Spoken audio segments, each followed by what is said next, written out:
Hello everyone, कैसे हैं आप लोग। तो आज हम डिस्कस करने वाले हैं। रिसेंटली आरबीआई ने यहाँ पे कंक्लूड किया है कि रुपी जो है हमारी भारत की जो अपनी करेंसी है उसको इंटरनेशनलाइजेशन करनी चाहिए यहाँ पे। तो यहाँ पे इंटरनेशनलाइजेशन ऑफ रुपी एक्चुअली में है क्या, उसको डिस्कस करेंगे यहाँ पे। इसकी नीड जो है क्यों होती है यहाँ पे, इसके साथ एसोसिएटेड रिस्क के बारे में डिस्कस करेंगे और जो भी स्टेप्स कैसी की जा सकती है इंटरनेशनलाइजेशन, तो इसके बारे में डिस्कस करेंगे। तो देखिए, from Indian economy point of view के हिसाब से बहुत ही इंपॉर्टेंट वीडियो होने वाली है, तो इस वीडियो को एंड तक बिल्कुल देखते रहिएगा। और इससे पहले अगर आप लोगों ने हमारे चैनल को अब तक सब्सक्राइब नहीं किया है तो इसको प्लीज सब्सक्राइब कर लीजिए, ताकि आने वाले ऐसे ही वीडियोस के नोटिफिकेशन इसी तरह आपको मिलते रहे। तो चलिए आज का वीडियो शुरू करते हैं। तो इंटरनेशनलाइजेशन ऑफ रूपी, इसका मतलब क्या है, सिंपल तरीके से अगर आप समझेंगे कि इंटरनेशनल प्लेयर यानी कि एक जो प्लेयर किसी भी स्पोर्ट का हो, वो इंटरनेशनल एक दूसरे देश के प्लेयर के साथ जब कंपीट करता है उसको इंटरनेशनल नेशन के हिसाब से हम समझ सकते हैं। तो यहाँ पे रुपी जो है ये रुपी हम लोग जब खर्च करते हैं भारत के अंदर, अगर मान लीजिए कि ये रुपी की जो वैल्यू इतनी बढ़ गई है कि कल को दो देश अपने आप में अगर ट्रांजेक्शन करना चाहती है, तो ये दोनों देश अगर मान लीजिए कि दो अलग अलग देश, तो ये अगर in terms of rupee transaction करेंगे अपने ट्रेड्स के साथ, तो ये जो होगा रुपी को इंटरनेशनलाइजेशन हम बोल सकते हैं। अगर यहां पे बात करेंगे कि डॉलर जो है यूएस डॉलर, तो ये लगभग 88% ऑफ द इंटरनेशनल ट्रेड जो है यहां पे अकाउंट करती है। लेकिन उसके कंपैरिजन में अगर देखेंगे, रुपी जो है पूरे दुनिया का लग सिर्फ 1.7% ही ग्लोबल ट्रेड को यहाँ पे अकाउंट करते हैं, तो बहुत ही ज्यादा कम है। तो यहाँ पे भारत सोच रही है कि अभी जो जैसे कि आप अक्सर न्यूज़पेपर में पढ़ते होंगे कि रुपी डॉलर के मुकाबले जो है 80 रुपीज से भी ज्यादा की जो है चली गई है यहाँ पे। तो यहाँ पे बोला गया है कि ये जो कन्वर्टिबिलिटी है इससे काफी इफेक्ट होती है यहाँ पे। तो एक चीज है कि रुपी को जो कन्वर्ट किया जा सकता है according to the current account, तो अलग अलग एक्सपोर्ट और इंपोर्ट के हिसाब से हम कर तो सकते हैं। लेकिन यहाँ पे देखिए कि गवर्नमेंट को भी जब भी यहाँ पे कुछ कॉर्पोरेट डेब्ट पे करना होती है, या फिर एक्सटर्नल कमर्शियल बोरोइंग करनी होती है, या फिर इक्विटी है, तो उसके लिए कुछ सीलिंग होती है, यानी कि एक पर्टिकुलर लेवल तक ही गवर्नमेंट कर सकती है। तो यहाँ पे खुद से ही जब अपनी रुपी को अगर यहाँ पे मजबूत बनाया गया, तो ये गवर्नमेंट को भी डेफिनेटली यहाँ पे हेल्प करेगी। दूसरी यहाँ पे एक फैक्टर देखिए कि अगर यहाँ पे डॉलर के हिसाब से अगर हम लोग डिपेंडेंट हो जाएंगे, यानी कि मान लीजिए कि भारत अगर कल जापान के साथ डील कर रही है और यहाँ पे डॉलर से ट्रांजेक्शन कर रही है, तो डॉलर के साथ भारत जो है डिपेंडेंट है। अगर कल को ग्लोबल इन्फ्लेशन हो गई, तो इसका इंपैक्ट जो है इंडिया के इकोनॉमी पे भी पड़ेगा, क्योंकि इंडिया को जो है अगर मान लीजिए कि जापान से इंपोर्ट कर रही है, ज्यादा से ज्यादा डॉलर पे करना होगा, तो ज्यादा से ज्यादा खर्चे होंगे, क्योंकि हम लोग डिपेंडेंट है डॉलर के साथ और डॉलर में यहाँ पे फ्लक्चुएशन हो रही है।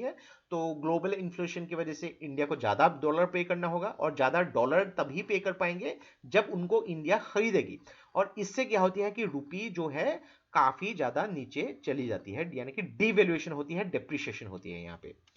तो मेन देखे कि यहाँ पे नीड क्या क्या है, हम लोग को नीड को समझना होगा कि यहाँ पे करेंसी वैल्यू को अप्रिशिएट करना होगा, यहाँ पे कि यहाँ पे demand for the rupee in international trade, तो उसकी वैल्यूएशन को इंप्रूव करनी होगी, डेफिनेटली बहुत ही इंपॉर्टेंट है। दूसरी बात है कि यहाँ पे जो volatility regarding the exchange rate होती है, यानी कि जो रुपी और डॉलर के बीच में जो वॉलेटिलिटी होती है, यानी कि मान लीजिए कि कुछ महीने पहले अगर डॉलर जो है $1 70 रुपीज में खरीदा जा सकता था, अभी ये 80 प्लस की हो चुकी है। एग्जैक्ट तो हर दिन यहाँ पे अलग अलग हो रही है, इसलिए मैं 80 प्लस बोल रहा हूँ यहाँ पे। तो इसका भी इफेक्ट होता है कि हर दिन अगर यहाँ पे रुपी डीवैल्यूएशन हो रही है, तो इसका इफेक्ट इंडिया की इकोनॉमी पर डेफिनेटली पड़ेगा। तो इंडिया को अगर खुद से ही रुपीज अगर इसको इंटरनेशनली किया जाए, यानी कि भारत अगर मान लीजिए कि कल को श्रीलंका के साथ ट्रेड कर रही है, या फिर बांग्लादेश के साथ ट्रेड कर रही है, तो रुपीज से ट्रांजेक्शन कर रही है, तो डेफिनेटली इंडिया को दूसरे करेंसी के साथ यहाँ पे डिपेंडेंट होना नहीं पड़ेगा। अलग अलग सिग्निफिकेंट सेविंग्स इंडिया जो है रुपी जो है रुपीज में जब करेगी, या फिर दूसरे देश भी जब करेगी, ये इंडिया के लिए फायदा होगा, क्योंकि रुपीज को जो है खरीदा जाएगा। अगर अलग अलग सैंक्शंस देखिए, यहाँ पे सरकमवेंटिंग का मतलब यहाँ पे मेंशन किया गया है, यानी कि धोखेधारी। सरकमवेंटिंग का जो मतलब, यानी कि मान लीजिए कि कल को यूएसए ने किसी देश के ऊपर सैंक्शंस लगा दिया और उस देश के साथ भारत जो है डॉलर के साथ पे नहीं कर सकता है, तो ऐसे प्रॉब्लम्स हो सकती है यहाँ पे जब रुपीस के साथ इंडिया जो है इंटरनेशनल करेगी, उस देश के साथ रुपीस से जो है डील कर सकती है। तो यहाँ पे अगर वेस्टर्न कंट्रीज अगर सैंक्शन लगा भी दे तो उसका इंपैक्ट इंडिया पे कुछ नहीं पड़ेगा यहाँ पे। नेक्स्ट अगर बात करेंगे यहाँ पे जो एज ए रुपी को जब इंटरनेशनलाइजेशन किया जाएगा तो डेफिनेटली रुपी को वैल्यूएशन किया जाएगा और ग्लोबल इकोनॉमिक पावर के हिसाब से हम समझ सकते हैं। जो आज करेंसी स्टेटस जो ग्रेट ब्रिटेन पाउंड के पास है, चाइनीज करेंसी, जापानीज करेंसी, या फिर जो यूरो या फिर डॉलर के साथ है, वो रुपीज के साथ अभी नहीं है। तो यहाँ पे फिलहाल उसको भी वैल्यू देना होगा। क्या क्या रिस्क हो सकती है? एक चीज देखिए कि आरबीआई जब मॉनिटरी पॉलिसी तय करती है, यहाँ पे बहुत कुछ चीजें फॉर्मुलेट करती है।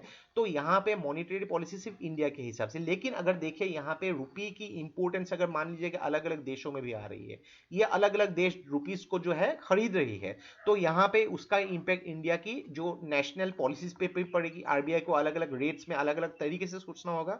तो लोकल इकोनॉमिक डिमांड जो रुपीस की होती है उसके तरीके से यहाँ पे, क्योंकि इंटरनेशनल डिमांड भी आ रही होगी, तो ये यहाँ पे लोकल में भी जो रेट्स के ऊपर उसका इफेक्ट हो सकती है। दूसरी बात यहाँ पे बोला जा रहा है कि अगर यहाँ पे इकोनॉमिक फ्लक्चुएशंस इंटरनेशनली देखा जाए तो रुपी को भी यहाँ पे थोड़ा सा सफर करना पड़ सकता है, जो खासकर डॉलर के साथ अक्सर देखने को मिलता रहता है।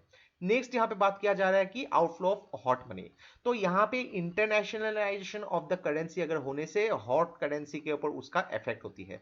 तो हॉट मनी या फिर हॉट करेंसी क्या होती है कि यहाँ पे अगर फाइनेंशियल मार्केट में एक करेंसी पर्टिकुलर रेगुलरली मूव कर रही है, तो उसमें इन्वेस्टर्स देखिए अलग अलग तरीके से इन्वेस्ट करेंगे। कौन सी करेंसी यूज करेंगी? ज्यादातर डॉलर या पाउंड या फिर यूरो ही यूज करते हैं, लेकिन यहाँ पे रुपीज अगर करेंगे और उनको अगर लॉस हो गया तो उसका इंपैक्ट भी देखने को मिल सकता है। तो ये अक्सर जो है डॉलर्स के साथ काफी देखने को मिल रहा है। सेम चीज अगर रुपीस के साथ किया गया तो रुपीस को भी यहाँ पे देखना पड़ सकता है। ये कुछ कुछ रिस्क आप देख सकते हैं यहाँ पे।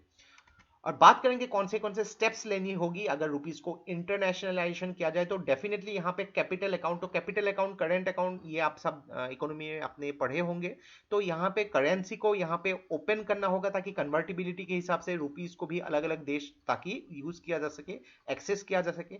अलग अलग पॉलिसीज अगर सपोज यहाँ पे गवर्नमेंट ने फॉर्मुलेट किए होंगे तो यहाँ पे एक रेगुलेटरी सैंडबॉक्स एनवायरनमेंट भी होनी चाहिए ताकि रुपी को डिवैल्यूएशन होने से रोका जा सके। आरबीआई उसके हिसाब से अलग अलग प्लान कर सके।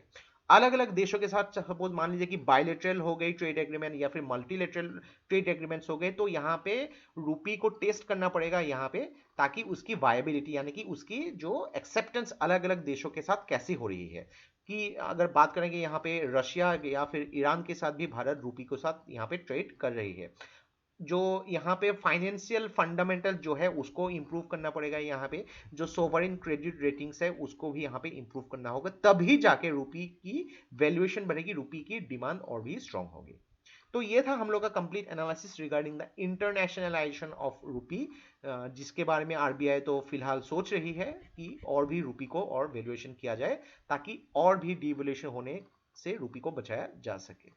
तो ये था हम लोग का कंप्लीट एनालिसिस रिगार्डिंग जो इंटरनेशनल ऑफ रुपी। तो आशा करते हैं वीडियो से आपको बहुत कुछ चीजें सीखने को मिलेगा, और ये वीडियो अगर आप लोग को अच्छा लगे इसको प्लीज लाइक कीजिए, इसको सब्सक्राइब कीजिए, इसको शेयर कर दीजिए। तो आज के लिए बस इतना ही। देखते रहिए Study Rise, take care, thank you and जय हिंद।